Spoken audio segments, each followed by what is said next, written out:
சுதந்திர தினம் கரினால் வடகிழக்கில் பேரணி, அழைப்பு விடுத்த யாழ் பல்கலை மாணவர்கள். கல்வியில் புதிய புரட்சியை நோக்கி இலங்கை, அரசாங்கத்தின் உத்தேச திட்டங்கள். போலீஸ் நிலையத்தில் மாயமான துப்பாக்கி, 2 போலீஸ் அதிகாரிகள் கைது. தமிழர் பகுதியில் பெரும் துயரை ஏற்படுத்திய சிறுமியின் மரணம், போலீசாரின் பிடியில் ஒருவர். வவுனியாவில் பெண்கள் உள்ளிட்ட குழுவிற்கு நள்ளிரவில் நடந்த அசம்பாவிதம், விசாரணைகள் தீவிரம். உலகம் அழிவதற்கு இன்னும் எத்தனை நாட்கள் உள்ளது தெரியுமா? அவசரமாக தரையிறக்கப்பட்ட விமானம்.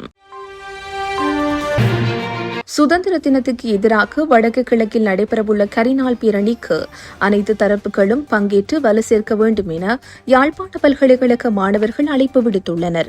யாழ் ஊடக அமையத்தில் நேற்று இடம்பெற்ற ஊடக சந்திப்பில் யாழ்ப்பாண பல்கலைக்கழக கலைப்பீட மாணவர் ஒன்றியத்தினர், முகாமைத்துவம் மற்றும் வணிகப்பீட மாணவர் ஒன்றியத்தினர் இவ்வாறு அழைப்பு விடுத்தனர். மேலும் வலிந்து காணாமலாக்கப்பட்டோரின் உறவுகள் சங்க பிரதிநிதிகளும் ஊடக சந்திப்பில் கலந்து கொண்டு போராட்டத்திற்கு ஆதரவளிக்க அழைப்பு விடுத்தனர். இலங்கையின் சுதந்திர பிப்ரவரி 4ஆம் தேதியை கரிநாளாக பிரகடனப்படுத்தி வடக்கு கிழக்கில் போராட்டத்தை நடத்த தீர்மானித்த யாழ்ப்பாண பல்கலைக்கழக மாணவர்கள் சில தினங்களாக அதற்கு பொதுமக்களை அணிதிரட்டி வலு சேர்க்கும் நடவடிக்கையை மேற்கொண்டுள்ளனர்.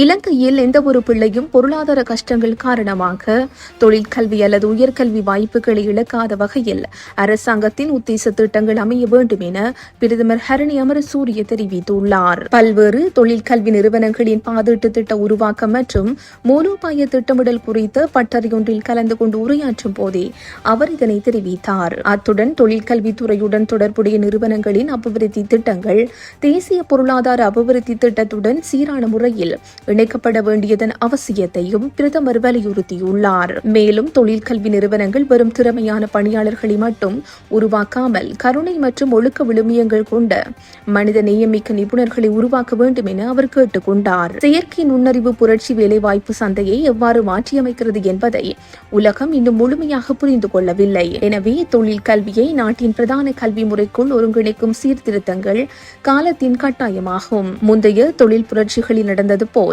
இலங்கை ஓரங்கட்டப்படக்கூடாது. தொழில்நுட்ப நிகழ்நிலை கல்வியை வழங்கினாலும் முதியோர் மற்றும் சிறுவர் பராமரிப்பு போன்ற மனிதநேயம் தேவைப்படும் துறைகளில் அதன் தாக்கம் குறைவாக இருக்கும். எனவே மென்திறன்கள் மற்றும் மனிதநேய அணுகுமுறைக்கு முக்கியத்துவம் அளிக்கப்பட வேண்டும் என பிரதமர் குறிப்பிட்டுள்ளார். மத்துகம போலீஸ் நிலையத்தில் தோட்டாக்களுடன் கைத்துப்பாக்கி ஒன்று காணாமல் போன சம்பவம் தொடர்பில் அந்த போலீஸ் நிலையத்தின் போலீஸ் பரிசோதகர் மற்றும் கான்ஸ்டபிள் ஆகியோர் கைது செய்யப்பட்டுள்ளனர். மத்துகம போலீஸ் நிலையத்தின் உபசேவை பொறுப்பில் இருந்த கைத்துப்பாக்கியும் 10 தோட்டாக்கள் அடங்கிய மெகசின் ஒன்றுமே இவ்வாறு காணாமல் போயுள்ளதாக போலீஸ் ஊடக பிரிவு குறிப்பிட்டுள்ளது. ஆவணங்களை பரிசோதித்த போதே கடந்த ஜனவரி 26ஆம் தேதி முதல் அவை காணாமல் போயுள்ள விடயம் தெரிய வந்துள்ளது. இது தொடர்பில் மத்துகம போலீசார் மேலதிக விசாரணைகளை ஆரம்பித்துள்ளதாக போலீஸ் ஊடக பிரிவு தெரிவித்துள்ளது. பிங்கிரிய போலீஸ் பிரிவுக்கு உட்பட்ட சிலாபம் குருநாகல் வீதியில் மேல் கொஸ்வத்த பகுதியில் இடம்பெற்ற வாகன விபத்தில் சிறுமி ஒருவர் உயிரிழந்துள்ளார். வீதியோரத்தில் நடந்து சென்ற 2 சிறுவர்கள் மீது சிலாபம் நோக்கி பயணித்த லொரியொன்று மோதியதில் இந்த விபத்து நேர்ந்துள்ளது. விபத்தில் காயமடைந்த 2 சிறுவர்களும் சிலாபம் வைத்தியசாலையில் அனுமதிக்கப்பட்ட நிலையில் சிகிச்சை பலனின்றி அதில் ஒருவர் உயிரிழந்துள்ளார். உயிரிழந்தவர் ஹல்மில்லேவ பகுதியைச் சேர்ந்த 13 வயதுடையவர் என்று தெரிவிக்கப்படுகிறது. வவுனியா பூந்தோட்டம் பிரதான வீதியில் இரவு இடம்பெற்ற விபத்தில் 2 பெண்கள் உட்பட 7 பேர் காயமடைந்த நிலையில் வவுனியா வைத்தியசாலையில் அனுமதிக்கப்பட்டுள்ளனர். குறித்த விபத்து தொடர்பாக மேலும் தெரிய வருகையில் வவுனியா நகரில் இருந்து பூந்தோட்டம் பகுதி நோக்கி வந்து கொண்டிருந்த முச்சக்கர வண்டியும் பூந்தோட்டம் பகுதியில் இருந்து நகர் நோக்கி சென்று கொண்டிருந்த மற்றொரு முச்சக்கர வண்டியும் மோதியதில் குறித்த விபத்து இடம்பெற்றது. விபத்தில் 2 முச்சக்கர வண்டிகளின் சாரதிகள் உட்பட அதில் பயணம் செய்த 2 பெண்கள் அடங்கலாக 7 பேர் காயமடைந்த நிலையில் வவுனியா வைத்தியசாலையில் அனுமதிக்கப்பட்டுள்ளனர். சம்பவ இடத்திற்கு சென்ற வவுனியா போக்குவரத்து போலீசார் விபத்து தொடர்பான விசாரணைகளை முன்னெடுத்திருந்தனர். வவுனியா நகரில் இருந்து பூந்தோட்டம் செல்லும் குறித்த பிரதான வீதியில் அண்மைய நாட்களாக விபத்து சம்பவங்கள் தொடர்ச்சியாக இடம்பெற்று வருகின்றமை குறிப்பிடத்தக்கது. பாபா வங்காவின் கணிப்பு மீண்டும் ஒரு விவாத பொருளாக மாறியுள்ளது. ஏனெனில் அது மனித குலத்தின் அழிவுக்கு ஏற்கனவே ஒரு திகதி நிர்ணயிக்கப்பட்டு விட்டதாக கூறுகிறது. பாபா வங்கா 5079 ஆண்டில் மனித குலத்தின் இறுதி அழிவு நிகழும் என்று கணித்துள்ளார். அந்த ஆண்டில் நினைத்து பார்க்க முடியாத அளவிலான ஒரு பிரபஞ்ச நிகழ்வு இந்த அண்டத்திலேயே முழுமையாக அழிவை கொண்டு வரும். அவரது தீர்க்க தரிசனம் மனித குலத்தின் பரிணாம வளர்ச்சி, தொழில்நுட்ப முன்னேற்றங்கள், மோதல்கள் மற்றும் உறுதியான அழிவு ஆகியவற்றை சித்தரிக்கும் ஒரு விரிவான கால வரிசையை பின்பற்றுகிறது. பாபா வங்கா கணித்துள்ள உலகில் அழிவை ஏற்படுத்த போகும் முக்கிய திகதிகள்: 3500 செவ்வாய் கிரகத்தில் போர், 3010 சந்திரன் மோதல், 3797 பூமியில் உயிரினங்களின் அழிவு.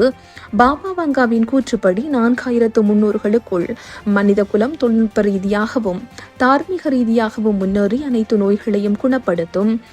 4674 ஆண்டில் நாகரிகம் அதன் உச்சத்தை அடையும். அப்போது பல கோள்களில் 340 பில்லியன் மக்கள் தொகை இருக்கும். இது பாபா வங்காவின் மிகவும் பரபரப்பான கணிப்புகளில் ஒன்றாகும். பாபா வங்காவின் கணிப்புப்படி 3ஆம் உலகப் போர் நிச்சயம் நடைபெறும். அறிக்கைகளின்படி உலக நாடுகளுக்கு இடையே அதிகரித்து வரும் பதற்றமான சூழல் பற்றி பாபா வங்கா எச்சரித்துள்ளார். இதில் தாய்வானை சீனா கைப்பற்றுவதற்கான வாய்ப்பு மற்றும் ரஷ்யாவிற்கும் அமெரிக்காவுக்கும் இடையே நேரடி மோதல் ஏற்பட வாய்ப்பு ஆகியவையும் அடங்குகின்றன. இது 2026ஆம் ஆண்டுக்கான மற்றொரு ஆபத்தான கணிப்பாகும். இது ஆபத்தான இயற்கை பேரழிவுகளை பற்றியது. அவரது கணிப்புகளின்படி 2026இல் அவர் பல தீவிரமான நிலநடுக்கங்கள், கடுமையான எரிமலை வெடிப்புகள் மற்றும் தீவிர வானிலை நிலைமைகளை முன்னறிவித்துள்ளார். மனிதர்கள் ஏலியன்ஸ்களுடன் தொடர்பு கொள்வதற்கு நீண்ட காலமாக முயற்சித்து வருகின்றனர். 2026ஆம் ஆண்டில் இந்த முயற்சிகளுக்கு பலன் கிடைக்கும் என்று பாபா வங்கா கணித்துள்ளார். 2026ஆம் ஆண்டில் மனித குலம் வேற்று கிரக உயிரினங்களை எதிர்கொள்ளக்கூடும் என்று பாபா வாங்கா உறுதியாக கூறுகிறார். வியட்நாமின் நாட்ராங் நகரிலிருந்து தாய்லாந்து தலைநகர் பாங்காக் நோக்கி பயணித்த ஏர் ஏசியா விமானத்தில் ரஷ்ய மொழி பேசும் பயணி ஒருவர் அநாகரிகமாக நடந்து கொண்டதால் பெரும் பரபரப்பு ஏற்பட்டது. சுமார் 1 மணி நேரம் 40 நிமிடங்கள் தாமதத்துக்கு பிறகு புறப்பட்ட அந்த விமானத்தில் திடீரென ஒரு பயணி தனது ஆடைகளை களைந்துவிட்டு கருப்பு நிற உள்ளாடையுடன் விமானத்திற்குள் ஓடத் தொடங்கினார். இருக்கைகள் மீது ஏறி குதித்தும் கூச்சலிட்டும் பயணிகளை அச்சுறுத்தியுள்ளார். விமான பணிப்பெண்களிடம் ஆங்கிலத்தில் "என்னை தொடாதீர்கள்" என்று கத்திய அந்த நபர் விமானத்தில் அவசர கதவை திறக்குமாறு வற்புறுத்தியுள்ளார். மேலும் "இங்கேயே நாம் சாக வேண்டும் என்று அவர்கள் நினைக்கிறார்களா" என ரஷ்ய மொழியில் கத்தியபடி விமானத்திலிருந்து குதிக்கப் போவதாகவும் மிரட்டியுள்ளார். பயணியின் கட்டுப்பாடற்ற நடத்தையால் விமானத்தின் பாதுகாப்பு கேள்விக்குறியானதை தொடர்ந்து விமானி உடனடியாக பாங்காக்கின் டான் முயாங் சர்வதேச விமான நிலையத்தில் விமானத்தை அவசரமாக தரையிறக்கினார். விமானம் தரையிறங்கியவுடன் படிக்கட்டுகள் கொண்டு வரப்படுவதற்கு முன்பே அவசர கதவு வழியாக அந்த நபர் ஓடுபாதையில் குதித்துள்ளார். இதில் காயமடைந்த அவரை அங்கு தயார் நிலையில் இருந்து காவல்துறையினர் துரத்தி சென்று மடக்கி பிடித்தனர். கைது செய்யப்பட்ட அந்த நபர் மது போதையில் இருந்ததாக முதல்கட்ட தகவல்கள் தெரிவிக்கின்றன. தாய்லாந்து சட்டப்படி அவருக்கு அபராதம் அல்லது சிறை தண்டனை விதிக்கப்பட வாய்ப்புள்ளதாக தெரிவிக்கப்படுகிறது. இத்துடன் இன்றைய பிரதான செய்திகள் நிறைவு பெறுகின்றன. உச்சி மீது வானிடிந்து வீழுகின்ற போதிலும் அச்சமில்லை, அச்சமில்லை, அச்சமென்பது